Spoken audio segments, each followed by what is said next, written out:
बचपन में सुनी एक कहावत आज भी मुझे भली भांति याद है, जिसमें गांव वाले या समाज वाले कहते थे कि बाप घूमे गली गली और बेटा बना बजरंगबली।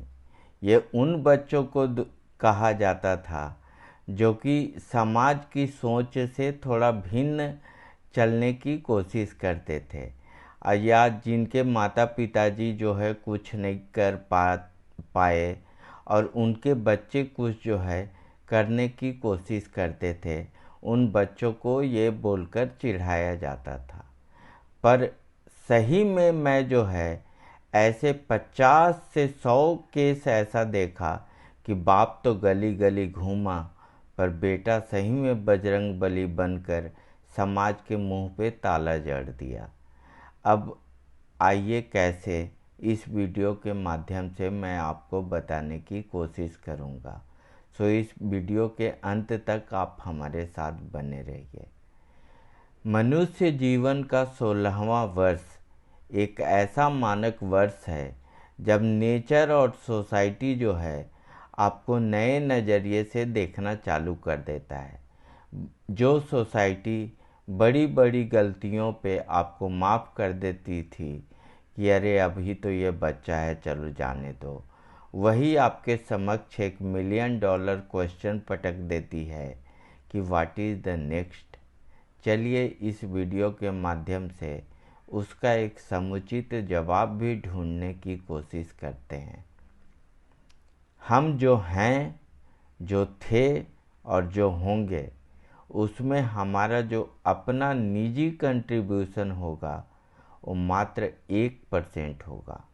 बाकी का जो भी 99% कंट्रीब्यूशन है वो नेचर और सोशल एनवायरनमेंट ही तय करता है।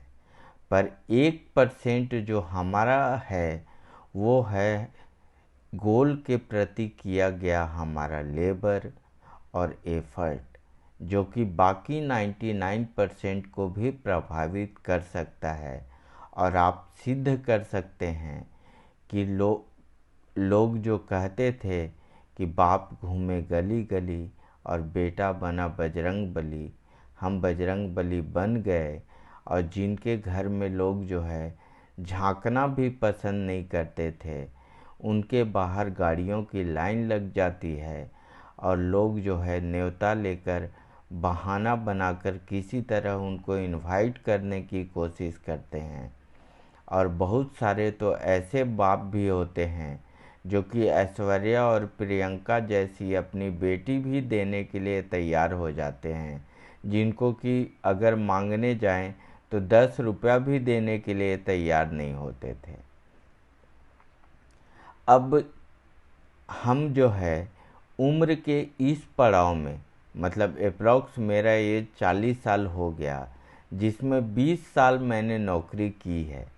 अब नौकरी और अपने उम्र के दौरान जो भी मैं सोसाइटी से सीखा और जो भी नॉलेज मेरे पास आया, उसके अकॉर्डिंगली जो है मैंने कुछ सेटअप बनाया है जिसके थ्रू आपको बजरंगबली बनाने में कुछ न कुछ मदद कर पाऊँगा।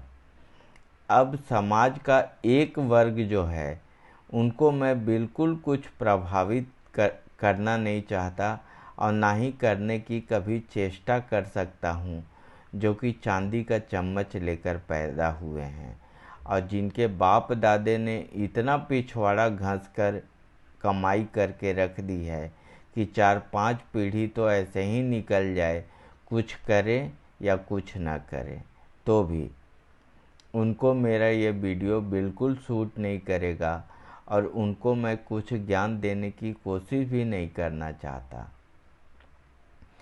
अब जो नेचर से हमको 99% मिला उसके ऊपर चर्चा करते हैं। और उससे जो निराशा और हीन भावना से ग्रसित जो बच्चे हैं, उनके अंदर हीन भावना तो बिल्कुल आना नहीं चाहिए, क्योंकि वो आपके बस में था ही नहीं और उसके रोक के लिए आप कुछ कर भी नहीं सकते थे। तो आप बेकार हीन भावना से ग्रसित हैं और मैं बोलूँगा कि अगर उसके बारे में आप हीन भावना से ग्रसित हैं तो आप बिल्कुल ही मूर्खतापूर्ण हरकत कर रहे हैं। धर्म, आपका कोई बस है क्या कि आप किस धर्म में पैदा होंगे? माता पिता, आपका बस है आप माता पिता बदल सकते थे? जाति, कौन से कास्ट में पैदा होंगे, रिजर्वेशन वाले या अनरिजर्व कैटेगरी में? कलर, काला गोरा कौन सा आपके बस में है? नहीं है। हाइट, लंबा नाटा आपके बस में है? नहीं है। जेंडर, लड़का लड़की आपके बस में है? नहीं है। बर्थ प्लेस, इंडिया में लंदन में आपके बस में नहीं है, आप कुछ उसमें चेंज कर नहीं सकते हैं। सोसाइटी, आप कौन से सोसाइटी में पैदा होंगे, एलीट क्लास या कैटल क्लास, ये भी आपके बस में नहीं है। एजुकेशन, एजुकेशन कैसा आपका होगा ये भी आपके बस में नहीं है। फ्रेंड सर्कल, जिस सोसाइटी में रहिएगा, जिस स्कूल में पढ़िएगा, उसी कैटेगरी या उसी कैटेगरी के आपके दोस्त होंगे।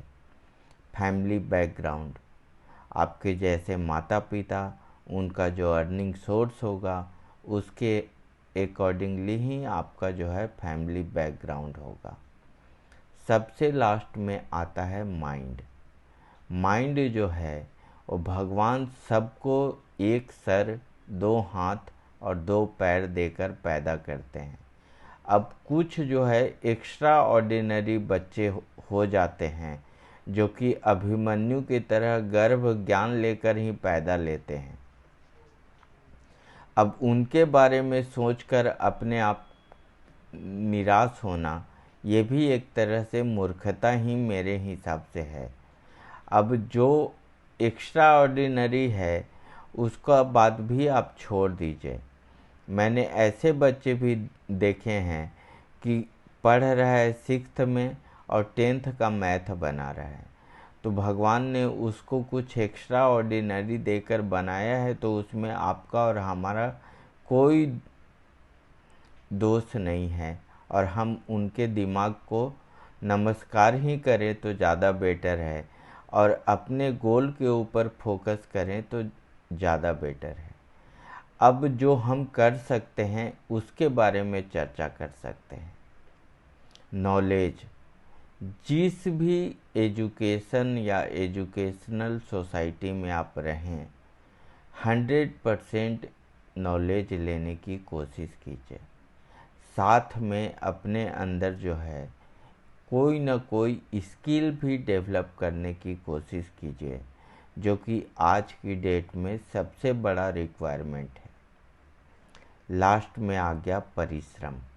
परिश्रम जो है आपका जो 99% है उसको ऐसा एफर्ट डाल सकता है कि वो 99% जो है आपका 1% वो 99% को चेंज कर सकता है। सबसे लास्ट में आ जाता है कंसंट्रेशन। कभी भी अपने गोल और एम से जब तक कि आप उसको अचीव नहीं कर लेते हैं तो बीच रास्ते में डिस्ट्रैक्ट होने की कोशिश मत कीजिए। प्यार मोहब्बत, सिनेमा, इधर उधर मौज मस्ती, अभी आपकी लाइफ बहुत लंबी है और उसमें बर्बाद करके अपने आप को बाद में पछताने से अच्छा है कि अभी ही थोड़ा मेहनत करके और अपने आप को गोल और एम तक ही फोकस रखे तो ज़्यादा बेटर होगा। और सबसे लास्ट में आ गया टेक्निकल नॉलेज, जैसे मोबाइल और कंप्यूटर का। हमारा तो भाई चल गया, कम नॉलेज होने के बाद भी हम किसी तरह निकाल लिए, पर आज के डेट में ये बेसिक रिक्वायरमेंट है। कोई सा भी सब्जेक्ट लेकर आप आगे बढ़िए, पर टेक्निकल नॉलेज का होना आपके पास बहुत ही ज़रूरी है 2016 के बाद में। मोबाइल एप्लीकेशन, कंप्यूटर, ये सब का बेसिक नॉलेज तो आपको बहुत ही फ़ायदा देगा आगे चलकर। तो इसको किसी भी तरह से जो है वो नेगलेक्ट करने की ज़रूरत नहीं है।